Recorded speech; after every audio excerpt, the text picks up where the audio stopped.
वाराणसी के पराड़कर स्मृति भवन में क्लाइमेट एजेंडे के 100% उत्तर प्रदेश अभियान के अंतर्गत एक प्रेस वार्ता का आयोजन किया गया। क्लाइमेट एजेंडा की निदेशक और संगठन की अभियानकर्ता सानिया अनवर के अनुसार संस्था द्वारा एक कृत्रिम फेफड़े को स्थापित किया गया था, जो उच्च दक्षता वाले फिल्टर से बने होने के बावजूद भी महज 3 दिनों में प्रदूषण के कारण काला हो गया। इस संबंध में एकता शेखर ने कहा, बिल्कुल सफेद फेफड़ों का 72 घंटे में काला हो जाना इस बात का प्रमाण है कि वाराणसी समेत प्रदेश के अन्य शहरों में वायु प्रदूषण अब एक अहम सवाल बन चुका है। यह अभियान आम जनता से लेकर जनप्रतिनिधियों के बीच जागरूकता पैदा करने की दृष्टि से चलाया जा रहा है। अभियान के अगले चरण में हमारी टीम अब मुख्य धारा के सभी राजनीतिक दलों का प्रदूषण के मुद्दे पर ध्यान आकर्षण करने का प्रयास करेगी। अभियान दल सभी दलों के कार्यालयों में जाकर उन्हें ज्ञापन सौंपेगा और उन्हें प्रदूषण के स्थायी हल के लिए प्रेरित करेगा। आज की प्रेस वार्ता का उद्देश्य है कि संस्था के द्वारा और उत्तर प्रदेश अभियान के माध्यम से 80 घाट पर एक कृत्रिम फेफड़े का इंस्टॉलेशन किया गया था। उसका उद्देश्य है कि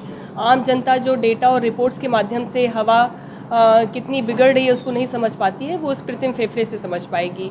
और 36 घंटे में वो फेफड़ा है जो ग्रे हो गया था और 72 घंटे में वो काला पड़ चुका है। ये सारी चीज़ें दर्शाती हैं कि बनारस की हवा काफ़ी बिगड़ चुकी है और उसमें मजबूती से काम करने की ज़रूरत है। देखिए, बहुत पड़ता है। हम लोगों ने अभी कोविड से बाहर निकल के आए हैं। कोविड सीधे तौर पे लंग्स पे असर करता था और लंग्स के माध्यम से ही ब्रेन तक हवा पहुंचती है साफ़। अगर हमारा लंग्स ही सुरक्षित नहीं रहेगा तो ये विज्ञान कहता है कि 3 मिनट से ज़्यादा अगर हम हवा अपनी सांस रोकें तो ब्रेन डेड हो जाता है। जिस आबो हवा में हम जी रहे हैं 70% हमारे बॉडी को ऑक्सीजन चाहिए और ये उससे भी कम होता जा रहा है। किसी दिन ऐसा आ जाएगा कि हम न्यूरोलॉजिकल प्रॉब्लम से घिरे हुए रहेंगे। टेंशन, हाइपर बीपी और ये सारी चीज़ें हम अपने आम जन में देख रहे हैं कि ये बढ़ रही हैं। इनसे निजात पाने के लिए मास्क या फिर एयर प्यूरीफायर काम नहीं कर सकता है। हमको पूरी तरीके से हवा की गुणवत्ता पे काम करना पड़ेगा, साफ़ हवा इंश्योर करनी पड़ेगी और तभी इसका उपाय हो सकता है। जी बिल्कुल, देखिए, कोई रिसर्च बड़ी उत्तर प्रदेश में नहीं की गई है, लेकिन हमारे साथ हमेशा डॉक्टर्स जुड़े रहे हैं। पिछले प्रेस कॉन्फ्रेंस में भी डॉक्टर थे जो रेस्पिरेटरी के डॉक्टर थे।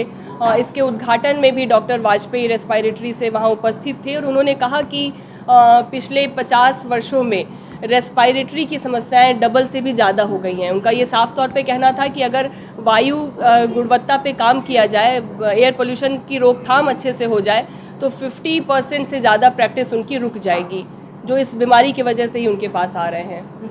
और देखिए, 2 तरीके से हम काम कर रहे हैं। इस अभियान के माध्यम से हम एक पिटीशन साइन करा रहे हैं जिसमें कुछ मांगे हैं, कचरा निस्तारण से लेके क्लीन एयर एक्शन प्रोग्राम को समयबद्ध तरीके से लागू किया जाए से लेके 6-7 मांगों के साथ हम वो पिटीशन साइन करा रहे हैं। अभी तक बनारस से ऑफलाइन सिग्नेचर घाटों पे आने वालों की संख्या जो है वो 20,000 है और ऑनलाइन सिग्नेचर 4,000 से ज़्यादा हो चुके हैं। तो ये कहीं ना कहीं हमको उत्साह भी दे रहा है कि हम और लोगों तक पहुँचे, उनका समर्थन लें और ये सारे समर्थन इकट्ठा करके हम एनवायरनमेंट मिनिस्ट्री में जाएं और मजबूती से ये मांग रखें कि उत्तर प्रदेश की जनता चाहती है कि उसे इस घातक वायु प्रदूषण से छुटकारा मिले और वो स्वस्थ ज़िंदगी जी सके। ईवी पॉलिसीज़ भी लागू हुई हैं, कुछ बसेस भी बनारस में दिख रही हैं जो उत्साह दिखा रही हैं, लेकिन 72 जिलों का स्टेट जो है उसमें कुछ शहरों में चंद बसें जो हैं वो नाकाफ़ी हैं।